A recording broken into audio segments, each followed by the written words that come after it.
How's everyone doing today? Well, I hope. Today I have the top 10 most competitive cards in March the Machine's Aftermath. There is actually quite a bit of good cards in this set that I think push a lot of new archetypes, and I think you will disagree with me at first on a couple of them, but then I definitely think with my reasoning I'll be able to get you back on my side. So, first, I have two notable mentions before I start. This card is definitely a notable mention. TCG player, make it dark mode because this is getting kind of cringe, my man. Um, Deification stops your planeswalkers from being killed as long as you have a creature in play.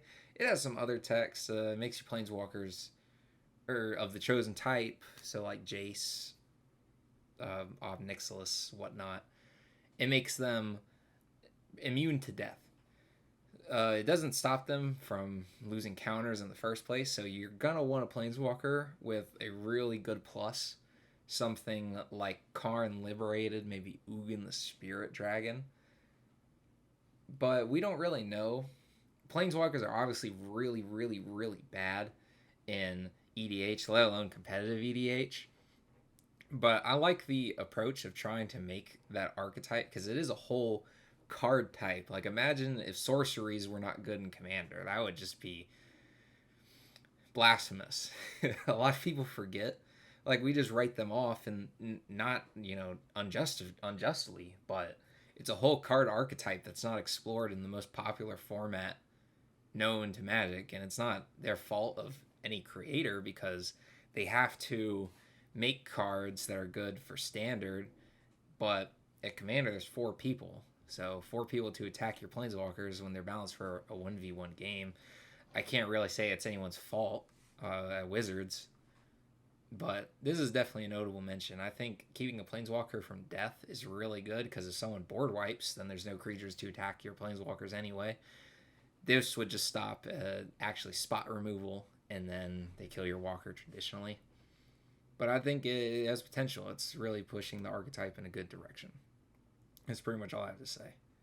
My second notable mention is this card, and it's a notable mention because it goes in Edgar Mark, or is it Edgar? What, the Eminence one. It goes in the Eminence Vampire deck because it has Convoke, and it's a Lord Madness too, but Convoke when you turn one, play a Vampire 1/1 or a Soul Ring, but I mean, then it gets you a Vampire and you play a Vampire, assumedly, and then it gets you another Vampire 1/1.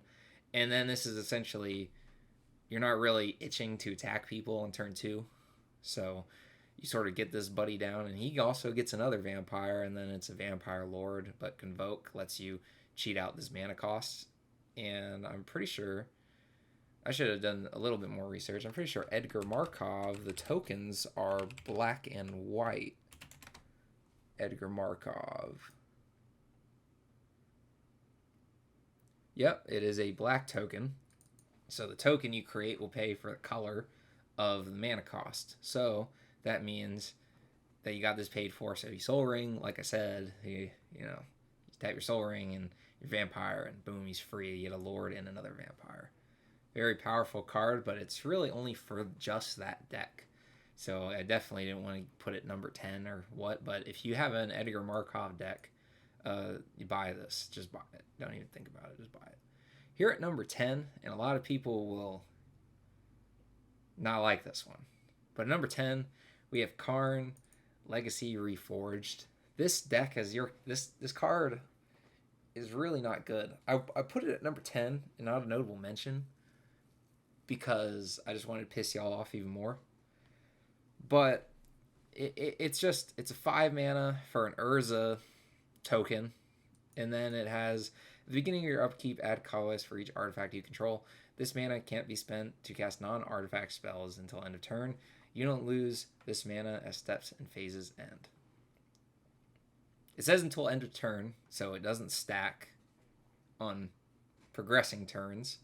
But this card is overrated. It's way too hard to kill anyone. You need 40 artifacts to one-shot someone. If they played 4 fetches and 3 shocks that came in untapped, you need to deal 30. You need 30 artifacts. You know what you could do instead? You could play Mirrodin Besieged, and you can put 15 artifacts in your yard, and then you'll win.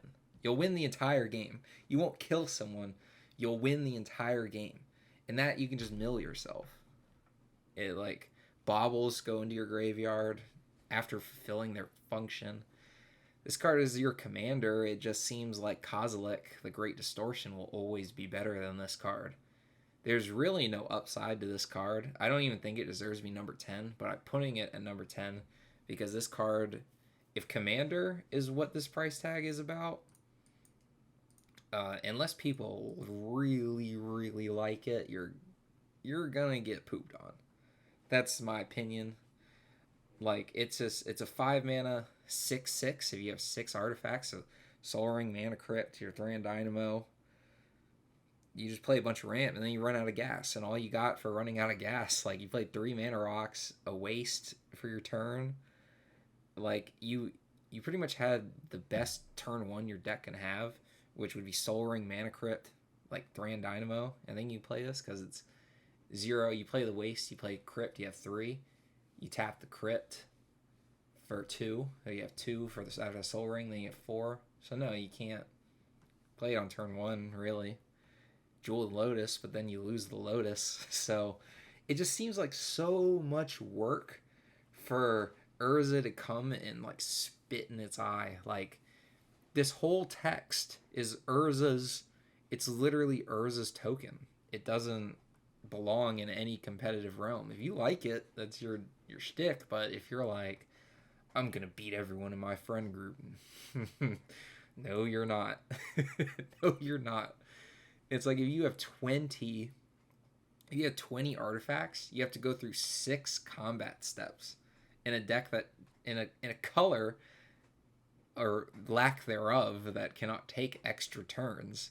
So you're just playing worse Kozilek. You're playing a stupid deck. Your deck is stupid. And like that's all there is to it. Be as mad as you want. This I actually put here just because I think this is a sleeper one. There's honestly really good cards in this set.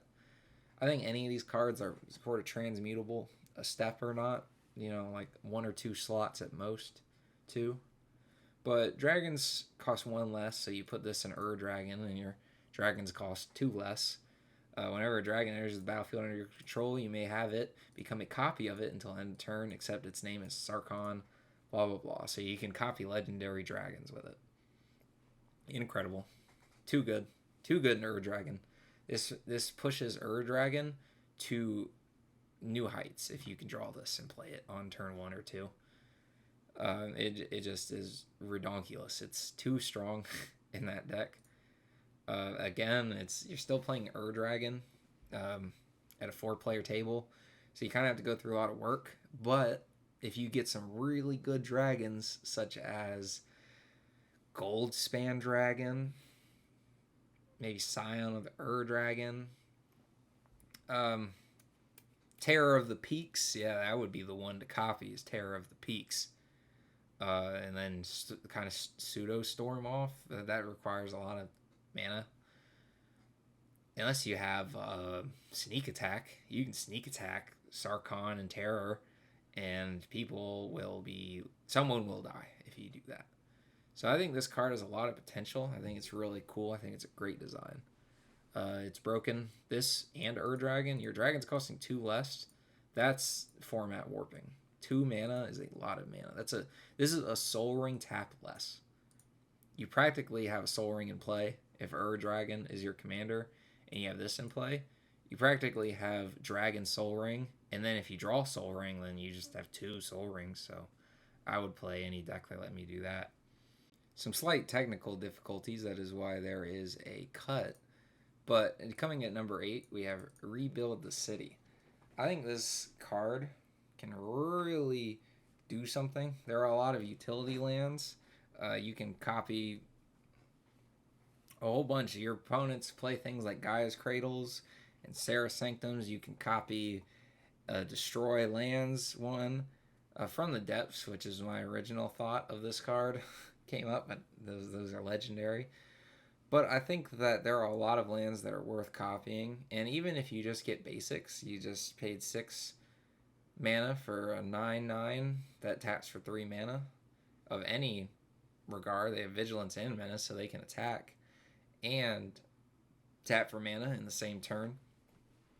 I think as more utility lands and the utility lands that already exist, which there are a good bit of them that have really good effects, whether they sacrifice them or not, having 3 of them, I just think as time goes on, this card will see more and more and more and more play. Not a whole lot to it. You copy lands, they're creatures. Pretty cool, pretty good. Coming in at number 7, we have Nahiri, Forged in Fury. And I originally put this a lot higher than this position, but I had to change it. I had to put it lower because affinity for equipment is cool and all, but this is not affinity for artifacts. This is strictly equipment, and you're not going to play any equipment really that costs 1, because equipment that costs 1 is really bad. But I am hesitant to not put it on the list at all, because having a sort of Emery Lurker in the lock mana cost can really set this apart. It has white, so you have a lot of Teferi's protections to protect your equipment from being board wiped. And as whenever an equipped creature you control attacks, exile the top card of your library. You may play that card this turn. You may cast equipment spells this way without paying their mana cost. So it's just sort of a really good way to cycle through your deck in a way we have not seen. The only thing I don't like about this card is you still have to pay equip costs of it, especially if this is your only creature, but you can play things like Pure Steel Paladin and whatnot. I also wish that this trigger was a little more relevant. I wish this was perhaps, maybe they could have increased the mana cost, but I wish that this was like per equipment that you had equipped to it or something else. I wish that this stacked and did like a lot more than this. Or said spell. I just wish this card was a little stronger. I think a lot of people think this card's very good, but I don't see it. I don't see it being very incredible. I see it being fun and cool and something to try, but this is the competitive list, not the cool list. Next in, we have Training Grounds. Pretty cut and dry. It's in the set, but we all know how powerful this is. This really only goes superbly well with Thrasios in terms of competitive, but that's very good. You have 2 mana, instance, 2 colorless mana, instant speed, better growth spiral. With the scry effect. And this card, like I said, this is one of those cards that'll only get better. It might get cheaper because of reprintings. It will probably be in a secret layer and another secret layer sometime very soon. However, I just think that this is very strong. I think it's very good. I think it'll always have a place in competitive EDH. Always, always, always. Nothing much to say there. 1, 2, 3. So at number 5, we have Leyline Immersion. In this card, I wouldn't be mad at you if you put this higher up, because it's 4 mana. You equip it to a creature. It is Ward 2, so not hexproof. Very different. But Ward 2, and tap it for 5 mana in any combination of colors. Spend this mana only to cast spells. This is crazy. If you can play this on your commander and take an extra turn, there are 3 5-mana extra turn spells in the format. So if your commander has done his job, it's an ETB. I don't know. It's an inspire creature.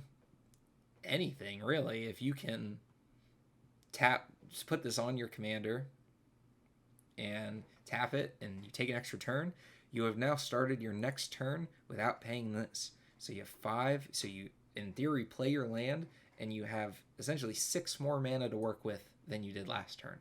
It can only cast mana to cast spells. They just put this on here so you couldn't equip Thrasios with it. and get to do that sort of crap. But I'm not mad at that, and this is hardly a downside to most decks. I think that this card is crazy good. I think this card will... This price tag will not stick, and I am willing to eat those words. Make sure I'm not covering it. Yep, that price tag... This is going to be a funny memory when we look at this price tag. I promise you. I think this card is really, really good. It's just not much I can really say. It's somewhat creature protection with Ward 2. I wish they were less scared to make the Ward number bigger, because 2 isn't that high. I wish it was 3 or 4, or just hexproof. Hexproof would be too good. I take that back. I wish it was Ward 3. And then you tap it. You had 5 mana of any color. It's just... This card is not going to be this much in the future. It is not going to be that much. I promise you. It goes well in every single strategy. And obviously you're playing green. In theory, you either want to play a lot of spells or you want to play a really big spell. And every deck has a commander. This card will sweep the nation. I promise. Which, after that, why is it not higher? I just think these other cards are cooler, even though I just said that. So you could put that card at like 2 or 1 and I wouldn't be mad, but I'm not going to put it there just because maybe people start running more commander interaction. If people don't want your commander in play more in your table, it won't be that good, but if you can really get it on and you sort of have a play group that's weird and doesn't like interaction, even though I think people like that are strange, then, you know, screw it. You do it for free all the time. But in a pod where your commander is not going to live all the time, I could see why you don't want to play it. Cosmic Rebirth. This is for 1 additional white. It is holy crap, Regrowth. Yeah, it's Regrowth. How could I not remember Regrowth? But it lets the permanent card in your graveyard, if the mana value is 3 or less, you may put it onto the battlefield. Whoa. This lets you have a commander that dies. It's an instant speed at that. And it's just anything you want. I don't really see how there's much to talk about in this card. It's really not much to say. It's instant speed, revival. You can get any permanent, anything. You gain 3 life. That's not on the card. That doesn't count. It's not real. It's not real, Mason. It's just numbers. So you can choose target permanent card in your graveyard, 3 or less, goes straight into play. You can do excuse me. You can do a lot of things with this card. In a competitive EDH setting, you can target Thoracle, so it lets you mill yourself way more. Maybe you play Underworld Breach, Brain Freeze, so maybe you're playing a 5-color deck or just a deck without black, which would be kind of weird in CADH, but you're playing a 5-color deck. This lets you pop off with Brain Freeze, assuming you don't have Underworld Breach, and after you've milled Underworld Breach, you can put it into play with Cosmic Rebirth. And it saves you mana with just playing Regrowth, and it puts it straight into play. So I think that this is just a card that will go in a very specific deck, and I think it'll be very strong. And it's also just 3 mana. If someone kills your 3 mana commander, you just let it go to the graveyard, take the risk, and just reanimate it at the end of the turn. It lets you get around commander tax. It's just a good card. It's generally very great. And if there's something you really want to keep around, like a Soul Ring or a Crypt that someone abraded, yeah, it's back. It's back for 3 mana. I traded a card for my mana Crypt that comes back. So, a little bit of anti-value, as in losing a card, but I think the upside really beats the downside of that sort of situation. Number 3, we have Calyx, Guided by Faith, and I think a lot of people will be surprised that this is this high. But we have Constellation, Whenever Calyx, guided by faith or another enchantment, enters the battlefield under your control, put a 1/1 counter on target creature. So that's pretty mid. If you're playing in an enchantment deck, just getting an extra 1/1 value on all your enchantments, how can you say no to that? Or you put this in your Sithis deck, and when you're cycling through enchantments, excuse me again, when you're cycling through enchantments, your Sithis gets that much bigger. Can you really argue against that? But the text that I'm excited for is whenever Calyx or an enchanted creature you control deals combat damage to a player, you may create a token that's a copy of non-legendary enchantment you control. Do this only once each turn. This turns enchantments from being a niche, just you play it because it's fun. This turns it into a really powerful deck. So there are some enchantments that are game winning if you can run off with them, such as the 5 mana one that creates angels, or the 4 mana one that makes the spirits that get +1/+1 for each spirit you control. That being said, if you can have 2 of them in play, you get it's essentially an 8/8, even though it's better or worse in any given circumstance. But it turns each of your enchantments into an 8/8. So that turns it so when you cast 5 enchantment spells, you'll get 20 damage, which is half of one person's life. If you cast 5 enchantments in a turn, you will now get enough to kill a player from full health. This really does a number for breakpoints. I think that this will go under the rug a little bit because enchantments, it's like, haha. But I think that this is such a powerful effect to just let you copy an enchantment once a turn or however many turns progressively goes on, and it can't be legendary ones. Or it can't be legendaries. I think I said can't be non-legendaries. But it can't be legendary, obviously, because the legend rule and the card strictly says non-legendary enchantment. Hallowed Fountain is one. I think doubling the amount of spirits and or angels you'll get a turn will change those breakpoints so much quicker than everyone anticipates. I think that this card will really do a number if someone were to give it a proper chance to do it, because you don't have to win that turn. You play your fountain or whatever and then smack, and then there you go. And then you wait the turn. The next turn cycle comes around and you create a horde of people. Concordant Crossroads, which is an enchantment. It gives all those big boys haste, and you swing and you kill someone who's going to kill all your things.